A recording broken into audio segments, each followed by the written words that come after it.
The crowd was stacked across forward operating base history, punctuated by the desperate voice of Lieutenant Colonel Marks Vance. His words cut through the pre-dawn darkness like shattered glass. All stations, Overlord 6 requesting immediate close air support. Grid November 7 Bravo. We have 30 Marines pinned down by heavy machine gun fire. Multiple wounded, cannot extract without it. Response from command came swift and cold. Overlord 6, native on air support. All assets committed elsewhere. You are weapons free for organic fires only. How copy?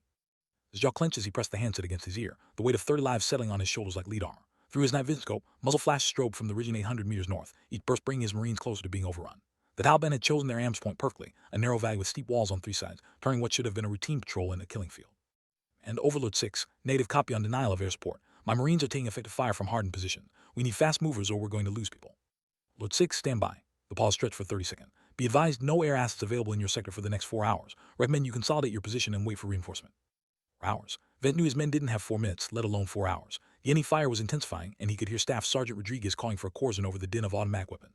The mathematics of combat were brutal and simple. Without air support, some of his Marines wouldn't see another sunrise. That's when she appeared.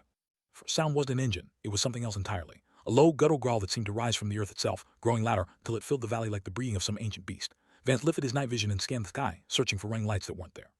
He saw it. A shadow against the stars, blacker than the night sky, banging hard to the left as trade rounds reached up toward it like deadly fireworks. The aircraft was flying without lights, without clearance, and apparently without fear. As it rolled into its attack run, Van caught a glimpse of the distinctive twin-engine configuration and forward-swept wings that could only belong to one aircraft, an A-10 Thunderbolt I. According to command, there were no A-10s in their sector. Hogg's GAU A-10 opened fire with a sound like the world's largest zipper being torn open. 30mm depleted uranium rounds hammered the ending position at 4,000 rounds per minute, each muzzle flash illuminating the aircraft's pale gray camouflage for a split second before darkness reclaimed it. The enemy machine gun fire stopped abruptly, as if someone had thrown a switch. Grabbed his radio with trembling hands. Unknown aircraft, this is Overlord 6 on guard frequency. Identify yourself immediately. Let's fill the airwaves for several heartbeats. Then, cutting through the stag with crystal clarity came a voice that would change everything. Overlord 6, Reaper 27. Consider your air support problem solved. This was calm, professional, and unmistakably female. It carried an accent that suggested somewhere in the American South, maybe Georgia or Alabama, but there was something else beneath it, a weariness that spoke of too many missions and too few medals. Vance had been in the Corps for 15 years, but he'd never heard a pilot sound quite like that. There was confidence in her tone, certainly, but also something harder to define. It was as if she was speaking from a place beyond fear, beyond doubt, beyond the need for anyone's permission. 27, Overlord 6, what's your station and who cleared you hot in my sector? Vance asked, though he was proudly thanking whatever gods watched over Marines that had shown up at all. Lord 6, I'm a long way from home and running on fumes. As for clearance, the pause stretched for 3 seconds. Sometimes you don't wait for permission to do what's right. Scope, Vance watched the A-10 bank sharply to the right, lining up for another attack run. The aircraft moved with a precision that suggested hundreds of combat hours, each maneuver calculated and deliberate. There was no wasted motion, no hesitation, just the fluid grace of a predator that had found its prey. 27, be advised we have friendlies danged close to your target area. Our front line trace runs east-west along grid line 42. Anything north of that line is hostile. Be Overlord 6, I see your position. Bring the thunder in 30 seconds. Gun run was even more devastating than the first. The A-10's cannon walked a line of destruction across the Taliban positions like the finger of an angry god, each burst precisely placed to avoid the Marine position below. Van could see secondary explosions ballooning along the ridgeline as ammunition stores cooked off, turning the enemy stronghold into a funeral pyre painted the surrounding rocks in flickering orange light. It was what happened next that would haunt Vance for years to come. As the A-10 pulled up from its attack run, a surface-to-air missile streaked up from a position they hadn't identified, its exhaust trail drawing a white line against the starfilled sky. The pilot had made 3 seconds to react. Instead of breaking away or deploying countermeasures, Reaver 27 did something that defied all tactical doctrine. She turned toward the missile. Explosion lit up the valley like daylight for a fraction of a second, the shockwave rolling across the desert floor with enough force to rattle windows 3 miles away. When Van's vision cleared, he could see the trailing flare from its right engine, flying so low that he could practically count the rivets on its belly. The aircraft was mortally wounded, but somehow still airborne, still fighting. 27, Overlord 6, what's your status? Van called, though the answer was written in flame across the night sky. Lord 6, I've got 1 engine out and about 10 minutes of fuel left, but your LZ is clear. Get your wounded out of there. Voice remained steady despite the fact that her aircraft was slowly dying around her. There was no panic, no self-pity, just the calm professionalism of someone who had accepted their fate and chosen to make it count. Vant realized he was witnessing something remarkable, not just the destruction of any forces, but the birth of a legend. Evasion proceeded with textbook precision. Within 8 minutes, all 30 Marines were loaded onto the medevac helicopters that had been orbiting just out of range, waiting for the all-clear. Staff Sergeant Rodriguez would live, though he'd carry shrapnel scars for the rest of his life. 3 other wounded Marines would be back on duty within a month. Of Reaper 27's intervention, Lieutenant Colonel Marks Vance would write 30 letters to families that began with, "Your son served with honor," instead of, "The Secretary of Defense has asked me to express his deep regret." As the last helicopter lifted off, Vance keyed his radio one final time. Reaper 27, Overlord 6, all birds are clear. What's your intention? Response came after a long pause, during which Vance could hear the labored breathing of someone fighting to control a badly damaged aircraft. Overlord 6, I'm going to try to make it back to base. If I don't, tell them Reaper 27 completed the mission. 27, what's your real name? For the report. Paused longer this time. When she spoke again, there was something almost like a smile in her voice. The name's Captain Evangeline Prophet Thorne, United States Air Force. Serial number. Well, that's classified. Tell whoever asked that the Prophet flew when others wouldn't. You'll feel silent after that. Vance watched the A-10's navigation light disappear into the pre-dawn darkness, leaving only the memory of courage and the smell of cordite hanging in the desert air. He wouldn't learn until much later that Captain Evangeline Thorne had been declared killed in action 6 months earlier during a classified mission over Syria. According to Phil Records, both she and her aircraft had been destroyed when she stayed behind to cover the evacuation of a special operations team. Pilots don't fly combat mission. Dead pilots don't save 30 Marines from certain death. Dead pilots don't appear out of nowhere when the chain of command fails and courage becomes the only currency that matters. Mystery of Reaver 27 had only just begun. Skate started at dawn. Major General Patricia Hayes, commanding officer of the 455th Air Expeditionary Wing, stood in the operations center at Bagram Airfield, staring at a situation board that made no sense. According to every piece of electronic surveillance equipment in theater, no A-10s had been airborne in Helena Province during the previous night. PS tracking systems showed all of her Warthogs exactly where they should be parked on the ramp. Engines cold, maintenance forms signed off at crew chiefs who swore on their mother graves that not a single aircraft had moved. We've checked and double-checked, reported Colonel James Middle, her chief of operations. All 24 A-10s are accounted for, serial numbers match, maintenance logs are clean, and we've had security footage showing the flight line was undisturbed all night. Rubbed her temples, feeling the onset of what promised to be a spectacular headache. She'd been in the Air Force for 23 years, had flown everything from F-16 to C-130s, and had never encountered anything remote like this. Ghost flights were the stuff of campfire stories, not operational reality. What about the radio intercepts, she asked. Where it gets interesting, General. Mitchell pulled up an audio file on his computer. NSA recorded everything on the guard frequency last night. The voice is definitely real, not synthetic or computer-generated. We've run it through voice analysis software, and it matched speech patterns consistent with a female pilot, probably from the southeastern United States, aged 25 to 35. He leaned forward as Mill played the recording. The voice that emerged from the speakers was clear, professional, and haunting familiar. Overlord 6, Reaver 27. Consider your air support problem solved. Chill ran down Hayes' spine that had nothing to do with the air conditioning. She'd heard that voice before, though it had been months since the funeral at Arian. The memory came flooding back. A gray November morning, honor guards in dress blues, and the fold flag being handed to a weeping mother while taps echoed across the cemetery. Mitchell, pull up the personnel file for Captain Evangeline Thorne. Captain Thorne was killed in action 6 months ago during Operation Fallen Angel. Her aircraft was shot down over. When she died, Hayes interrupted. I signed the casualty report myself. I also spoke at her memorial service, but I want to see her file anyway. Fingers flew across the keyboard, pulling up a personnel record that painted the picture of an exceptional officer. Captain Evangeline Prof. Thorne, age 29, from Valhalla, Georgia. Top of her class at the Air Force Academy, distinguished graduate of pilot training, veteran of over 200 combat missions across 3 deployments. Her performance evaluations read like a recruiting poster. Outstanding officer and pilot. Demonstrates exceptional judgment under pressure. A leader who inspires confidence in subordinates and superiors alike. Was her call sign that made Hayes' blood run cold. Prophet, earned during her first deployment when it somehow anticipated any movements with uncanny accuracy, always seemed to know where she was needed before anyone else did. Her squadron mates had joked that she could read the future, that she flew by instinct rather than instruments. Like the recording again, Hayes ordered. Voice filled the operations center again. Hayes closed her eyes and remembered. The funeral had been closed casket. There hadn't been enough remains to display. The official story was that Captain Thorne had been shot down while providing close air support to a classified special operations mission. She'd stayed on station despite taking heavy anti-aircraft fire, continuing to protect the ground team until her aircraft was finally hit by a surface-to-air missile. Body had never been recovered from the crash site deep in enemy territory. The Air Force had declared her dead based on intercepts of enemy radio traffic and satellite imagery showing her aircraft's destruction. It had been a clean narrative, the kind that made for inspirational speeches and medal citations. Now there were 30 Marines alive who shouldn't be, saved by a pilot who was supposed to be 6 feet underground in Arlington National Cemetery. Mill's voice seemed to come from very far away. Opened her eyes and found herself staring at Captain Thorne's photograph, a standard military portrait showing a young woman with still gray eyes and the kind of smile that suggested she knew secrets the rest of the world hadn't figured out yet. Her dark hair was pulled back in regulation fashion, and she wore her uniform with the easy confidence of someone born to fly and fight. Mitchell, I want you to pull the maintenance records for every A-10 in our inventory, not just the ones stationed here, every Warthog in the Air Force. Cross-reference them with aircraft that were reported destroyed or written off in the last year. So that's going to take. I don't care how long it takes. I want to know if there's an A-10 out there that's supposed to be dead but isn't. Hurried out to begin the investigation, Hayes remained alone with the photograph and the recording, trying to reconcile the impossible with the undeniable. 30 Marines were alive because someone calling herself Reaper 27 had appeared out of nowhere to save them. The voice matched Captain Evangeline Thorne's vocal patterns with 97% accuracy. Somewhere in the back of her mind, a tiny voice whispered that perhaps death wasn't always the end of the story for those who refused to accept it. She deepened when the maintenance records came back. Technical Sergeant Mario Santos had been the crew chief for tail number 800247, an A-10C that had been shot down over Syria 6 months earlier with Captain Thorne at the controls. According to field records, the aircraft had been completely destroyed, its wreckage scattered across 10 square miles of desert. Santos had something interesting to say when Mitchell interviewed her. I know every rivet on that bird, she explained, her weathered hands gesturing as she spoke. 747 was my baby for 2 years, and she was special. Most hogs, they're tough, but that one was something else. She'd taken hits that should have brought her down, but she always made it home. We called her the Ghost because she seemed to disappear in combat. Any radars couldn't get a solid lock on her. What made her different from other A-10s? Mitchell asked. Was paused as if weighing how much to reveal. Well, sir, officially she was just another Warthog, but between you and me, that bird had been through some modifications that weren't exactly in the tech manual. Captain Thorne worked with us to tweak the engine settings, adjust the radar cross-section, even modify the paint scheme. She said she wanted an aircraft that could get in and out without being noticed. Modifications like what? Coating on critical surfaces to reduce radar signal, modified exhaust nozzles to reduce heat signal, engine tuning that gave her about 10% more power at the cost of fuel efficiency, and the paint job, it was standard Air Force gray. Captain Thorne mixed her own colors, something that would blend with the night sky. She called it Ghost Gray. Felt the pieces beginning to click in place. An aircraft designed to be invisible, flown by a pilot who seemed to know where she was needed before anyone else did. It was starting to sound less like a ghost story and more like a very sophisticated survival plan. Just when that aircraft was shot down, did anyone actually see it crash? Crew chief shook her head slowly. No, sir. The SAM hit her about 30 miles from the target area and she went down behind enemy lines. By the time our people could get there, all they found were scattered pieces. Could have been parts from any A-10, really. And Captain Thorne, she trailed off. What about Captain Thorne? She was the kind of pilot who always had a backup plan. Hell, she had backup plans for her backup plans. If anyone could survive a shooting and keep fighting, it would be her. Compiled his report, a picture began to emerge that challenged everything the Air Force thought it knew about the incident. What if Captain Evangeline Thorne hadn't died 6 months ago? What if she'd somehow survived the shooting, salvaged her aircraft, and continued fighting a private war against enemy forces? It sounded impossible, but then again, so did a dead pilot saving 30 Marines from certain death. Occasions were staring. If Thorne was alive, she'd been conducting unauthorized combat operations for months without oversight or support. If she was dead, then something else entirely was happening, something that fell outside the normal boundaries of military reality. Major General Hayes had a problem that couldn't be solved with standard procedures and administrative action.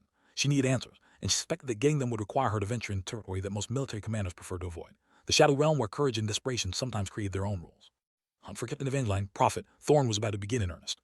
First lead came from an unsuspected source. Sergeant First Class Dave Kowalski, a medic with the 75th Ranger Regiment, approached Colonel Mitchell 3 days after the incident at Fub Pistol. Kowalski had been attached to a special operations team that had encountered something unusual during a raid on a Taliban-went cache near the Pakistan border. I heard through channels that you're looking into some kind of ghost pilot, Kowalski said, his voice pitched low to avoid eavesdropping. I might have something that could help. Led him to a secure briefing room, where Kowalski produced a photograph on his smartphone. The image showed what appeared to be an aircraft maintenance area, not a formal military installation, but rather a collection of camouflage shelters built into the side of a mountain. In the center of the frame, partially hidden by netting and tarps, was the unmistakable silhouette of an A-10 Thunderbolt II. Where was this taken? Mitchell asked. 40 clicks south of Kandahar, up in the mountains where nobody goes because the terrain's too rough for vehicles. My team was tracking a high-value target when we spotted the place. At first we thought it might be some kind of Taliban facility, but the aircraft threw us off. Why would the Taliban have an American attack aircraft? Studied the photograph more closely. The installation was remarkably sophisticated for something hidden in the middle of nowhere. The shelters appeared to be dug into solid rock, with clever camouflage that would make them invisible from the air. Power lines ran between the buildings, suggesting a generator or other power source hidden somewhere in the complex. Did you get a look at the aircraft serial numbers? The thing, sir, we were about to call in an airstrike on what we figured was a captured American bird when someone started shooting at us from the perimeter. Professional stuff, precise fire from multiple positions. We had to fall back, but not before I got this. Kowalski swept to another photograph, the one showing a figure in flight gear moving between the aircraft and one of the shelters. The image was grainy and taken from long distance, but it clearly showed someone of average height and slight build, moving with the confident stride of a pilot heading to their aircraft. Did you make out any details about the person? Yes, sir. But here's what's interesting. While we were being shot at, we heard an aircraft start up. Big radial engine like an A-10. Whoever was in that complex, they were getting ready to fly.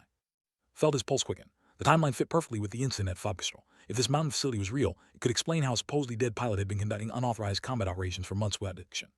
Kowalski, did you report this up the chain of command? Shifted uncomfortably. Well, sir, that's where it gets complicated. Our mission was classified, and officially we were never in that sector. Plus, when we got back and tried to verify the coordinates on satellite imagery, the area showed up as empty terrain. Either someone scrubbed the photos, or that facility is better hidden than we thought. Thanked Kowalski and immediately requested high-resolution satellite coverage of the coordinates in question. What came back made his blood run cold. The mountainside appeared completely barren, with no sign of human activity or structures. Either Kowalski was lying, which seemed unlikely given his reputation, or someone with significant resources was going to great lengths to hide whatever was up there. Skagen was beginning to reveal a truth that no one wanted to acknowledge. Captain Evangeline Thorne might not be the only dead pilot still fighting.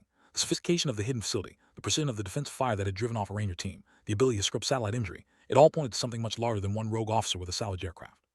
One was running a black operation so classified that it didn't officially exist. And at the center of it all was a pilot who had supposedly died 6 months ago, but who kept appearing whenever American forces needed her most. General Hayes reviewed Mitchell's findings with growing unease. If the facility was real, its existence raised uncomfortable questions about what other operation might be running outside of field channels. The military was built on chain of command and accountability, but sometimes the exigencies of war create spaces where those rules didn't apply. Before, during her tour in Iraq and Afghanistan, small units that operated in the shadows, conducting missions that were too sensitive or too controversial for a field sanction. They were staffed by volunteers who understood that they might never be acknowledged or rewarded for their sacrifices, officers and enlisted personnel who were willing to become ghosts in service of a large cause. That Captain Evangeline Thorne might have voluntarily entered the world, abandoning her identity and official existence to continue fighting, was both inspiring and terrifying. It suggested a level of dedication that went beyond normal concepts of duty and honor, but it also represented a complete breakdown of military discipline and control. Found herself facing a choice that would define the rest of her career. She could continue the investigation, following the leads wherever they might take her, potentially uncovering a shadow war that someone clearly wanted to keep hidden. Or she could file a report classifying the incident at Fub Pistol as an equipment malfunction or misidentification, letting sleeping dogs lie and maintaining the comfortable fiction that dead pilots stayed dead. It was made for her when a secure communication arrived from the Pentagon, bearing the seal of the Joint Chiefs of Staff. The message was brief and unambiguous. All inquiries regarding the incident at Fub Pistol are to be terminated immediately. Classification low. Top secret special access required. No further discussion of the matter is authorized without express written consent from the Office of the Secretary of Defense. Stared at the message for a long time, understanding its implications perfectly. Someone at the highest levels of government knew exactly what had happened and who was responsible. The fact that they were shutting down the investigation so quickly and thoroughly suggested that Captain Evangeline Thorne's continued existence served purposes that went far beyond saving 30 Marines in a remote valley. Was about to delete Colonel Mill's files when another message arrived, this one through unofficial channels. A simple email from an address she didn't recognize, containing nothing but a set of coordinates and the words, "If you want to understand, be at these coordinates at midnight tomorrow. Come alone." Well, Hayes realized she was being drawn into something much larger and more dangerous than a simple case of mistaken identity. The coordinates were located in the same mountain range where Sergeant Kalski had photographed the hidden facility. Someone wanted to meet with her, face to face, to explain what was really happening in the shadows of America's longest war. Every regulation and instinct she possessed, Hayes began planning a midnight rendezvous that would either provide answers to her questions or end her career in spectacular fashion. Either way, she was about to discover that some mysteries were too important to leave unsolved, even when solving them meant staying outside the boundaries of everything he'd sworn to protect. It's led to a plateau high in the Hindukut Mountains, accessible only by helicopter, and surrounded by peaks that rose like ancient sentinels against the starfilled sky. Hayes had flown herself in a borrowed S-60, using night vision and terrain-following radar to navigate through valleys that were barely wide enough for the aircraft's rotor disc. The whole journey felt surreal, like something out of a spy novel rather than legitimate military operation. Set down on a natural landing zone marked by infrared strobes visible only through night vision equipment. As the helicopter's rotor spun down, Hayes remained in the cockpit, scanning the surrounding terrain for any sign of movement. The silence was absolute except for the ticking of cooling metal and the whisper of wind through distant rocks. Then he saw her. Evangeline Thorne emerged from the shadows like a ghost made flesh, walking with the measured stride Hayes remembered from their previous meeting. But this wasn't the polished officer who had briefed senior commanders 6 months ago. There was someone who had been transformed by months of living outside the normal boundaries of military life. His flight suit was faded and patched, bearing no unit insignia or name tags. Her hair was longer than regulations allowed, pulled back in a practical ponytail that suggested appearance was less important than function. But her eyes were the same still gray that Hayes remembered, and they held the same intelligence and determination that had made her such an exceptional officer. "General Hayes," Thorne said as she approached the helicopter, "thank you for coming. I was sure you would." He shut down the aircraft systems and climbed out, keeping her hands visible and non-threatening. "Captain Thorne, or should I say former Captain Thorne since you're officially dead." A smile ghosted across Thorne's face. "Ma'am, death is a relative concept when you've got work to finish. I prefer to think of it as an extended leave of absence." "Line, what the hell is going on? Do you have any idea what kind of situation you've created? 30 Marines are alive because of what you did, but officially, you don't exist. I've got investigators asking questions I can't answer and orders from the Pentagon to stop looking for answers." Gestured toward a collection of rocks that formed a narrow seeing area. "Ma'am, if you've got a few minutes I'd like to explain, but I need your word that the conversation stays between us, regardless of what you decide to do afterward." Studied the younger one's face, seeing exhaustion and determination in equal measure. Whatever Evangeline had been through, it had changed her in fundamental ways. The eager young officer who had once briefed her on close air support tactics had been replaced by someone harder, more focused, shaped by experiences that didn't appear in any official record. "You have my word, Captain, but in return I want the complete truth." Enough. Thorne settled onto a flat boulder, her posture relaxed to fit the extraordinary circumstances of their meeting. 6 months ago, my aircraft was hit by SAM while providing cover for a JSOC operation in Syria. The missile damaged my hydraulics and took out my left engine, but it didn't bring me down. It made 10 minutes of flight time left, and I used them to reach a predetermined emergency landing site that my crew chief and I had identified during mission planning. "Emergency landing site?" "Ma'am. Sergeant Santos and I had a standing agreement that if I ever got shot down, he'd have spare parts and fuel positioned at specific locations throughout the theater. It was an unauthorized modification of standard procedures, but it seemed like good insurance in case things went wrong." He felt a chill of understanding. "So you crashed, but you didn't die." "Crash was challenging. I managed to put the aircraft down in one piece, but it was badly damaged. Santos met me at the landing site with a recovery team, and we spent 3 weeks getting the bird back to flyable condition. During that time, we made some discoveries that changed everything." "What kind of discoveries?" Paused, as if weighing how much to reveal. "Ma'am, we found evidence that some of the intelligence we'd been receiving was deliberately compromised. Target coordinates that led us into ambushes, mission parameters that put American forces at unnecessary risk, communications intercepts that were designed to make us look in the wrong places. We're talking about a mole, someone feeding information to the enemy." "Then one someone, General, we found a network of compromised personnel feeding tactical intelligence to Taliban and ISIS commanders. The scope was extensive. It explained why so many of our missions had been going wrong, why enemy forces always seemed to be one step ahead of us." Felt the ground shifting beneath her feet. If Thorne was telling the truth, the implications were staggering. A compromised intelligence network could explain years of tactical setbacks and unnecessary casualties. It could also explain why certain operations seemed to succeed despite official support being denied. "You decided to fake your own death and conduct unauthorized operations against the network. The people responsible for compromising our intelligence were positioned too highly in the chain of command to address through normal channels. Any attempt to report them would have been blocked or diverted. The only way to deal with the problem was to operate outside of field structures. You've been doing this for 6 months, running solo combat missions against targets that officially don't exist." The smile was grim. "Not solo, ma'am. There are others, pilots, ground crew, intelligence specialists who have discovered the same things I did. People who were willing to become ghosts in order to protect the mission and the troops who depend on us." Legion hit Hayes like a physical blow. What Thorne was describing wasn't just one rogue pilot conducting unauthorized missions. It was an entire shadow operation staffed with personnel who had voluntarily erased themselves from official existence in order to fight a war that couldn't be acknowledged. "How many others?"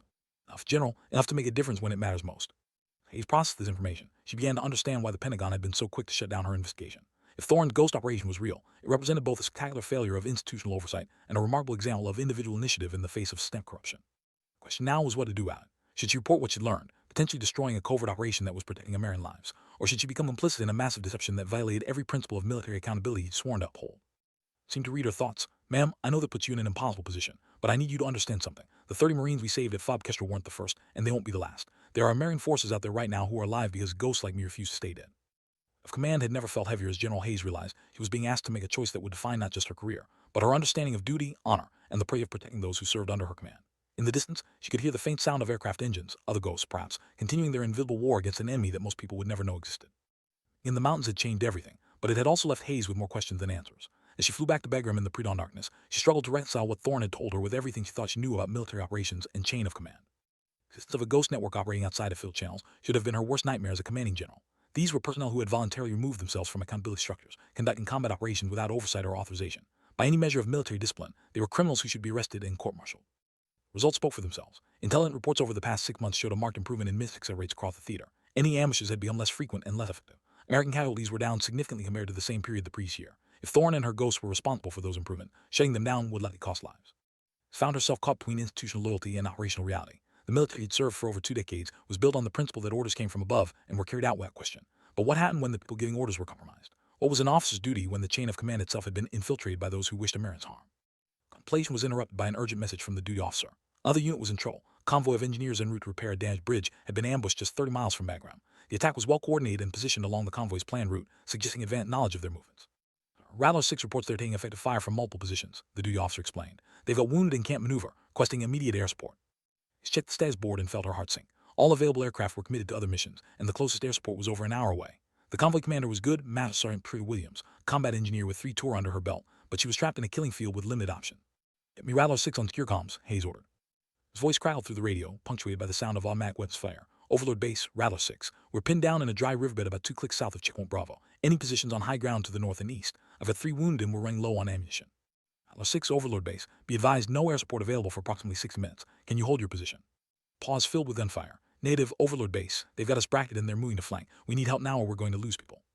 Hayes closed her eyes, knowing what she was about to do violated every regulation in the book. But sometimes regulations were less important than the lives of the people who served under her command. Stations, all stations, this is Overlord Base on guard frequency. She transmitted on the emergency channel that every aircraft in theater monitored. Any available air support for troops in contact, grid November 7 for Charlie. American forces taking casualties.